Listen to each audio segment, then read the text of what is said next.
បាទជំរាបសួរថ្ងៃនេះខ្ញុំមកបង្ហាញប្លង់ទេវតាទីមួយមកផ្ទះដែលកំពុងពេញនិយម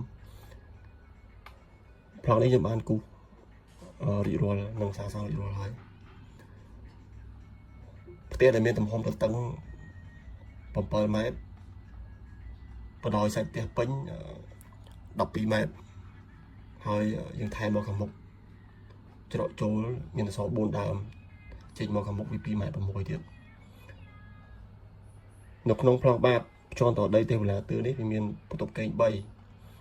បន្ទប់ទឹក1ឆ្កានបាយ1តកបាយ1បន្ទប់ទួលភ្ញៀវ1ផ្ទះហ្នឹងច្រកចូលនៅខាងស្ដាំចដើយើង3 កាំខាងមុខម៉ូទេវតាទឿដែលមានប្លង់បាតខាងខ្ញុំបានចាប់ខ្នាតម៉ែត្ររួចរាល់ហើយបើសិនជាបងប្អូនពេញចិត្តខ្នាតម៉ែត្រទំហំប៉ុណ្ណឹងអាចយកទៅសាងសង់តាមខ្នាតម៉ែត្រនឹងបានវីដេអូប្លង់ទាំងខ្ញុំចែកម្លែកតាម YouTube របស់ខ្ញុំហ្នឹង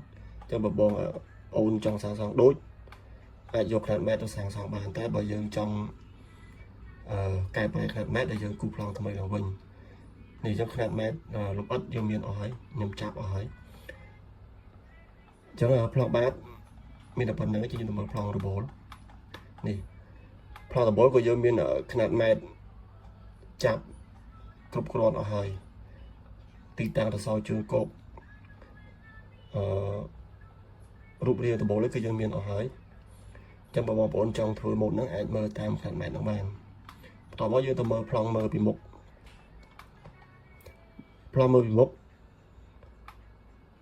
ផ្ទះហ្នឹងយើងលើកកម្ពស់លើកខឿនវា6 តឹកកម្ពស់ផ្ទះពីខឿនទៅដល់យ៉ាបជ្រីហ្នឹង4 ម៉ែត្រហើយជ្រីយក3 តឹកចំពោះមុំដបូលក៏យើងប្រើមុំ45 ដឺក្រេដែរជាងខ្វាយគ្នាប៉ុណ្ណានេះកម្ពស់ដបូលបានប៉ុណ្ណឹងអញ្ចឹងនេះម៉ូតមើលពីមុខអញ្ចឹងខ្នាតម៉ែត្រមានអស់ហើយ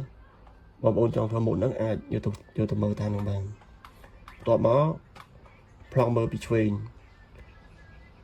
នេះប្លង់មើលពីឆ្វេងខ្នាតម៉ែត្រក៏មានអស់ដែរទាំងទំហំប្អួយទាំងដបូលគឺយើងមានអស់ហើយនេះប្លង់មើលពីឆ្វេងអានេះប្លង់មើលពីស្ដាំ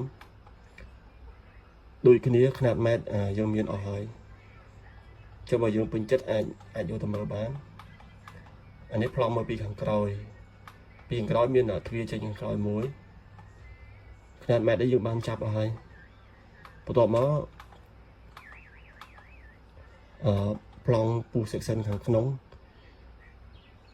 យើងមើលឃើញកម្ពស់ជើងគោកឃើញជ្រីឃើញកម្ពស់វិដានអី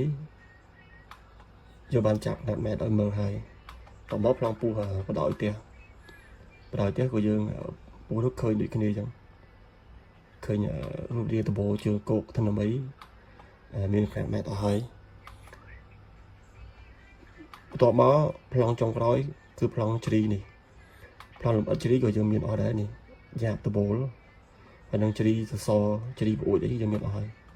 ចុះបើបងប្អូនពេញចិត្តម៉ូតហ្នឹងអាចមើលខ្នាតម៉ែត្រតាមវីដេអូនោះបានបើបងប្អូនចង់តាមដានម៉ូតថ្មីទៀតចាំជួយចុច Subscribe YouTube ខ្ញុំយ៉ាងមួយមកដើម្បីខ្ញុំបង្ហោះវីដេអូថ្មីដែលខ្ញុំគូសហើយហ្នឹងខ្ញុំបង្ហោះចូលបន្ថែមទៀតសូមអរគុណ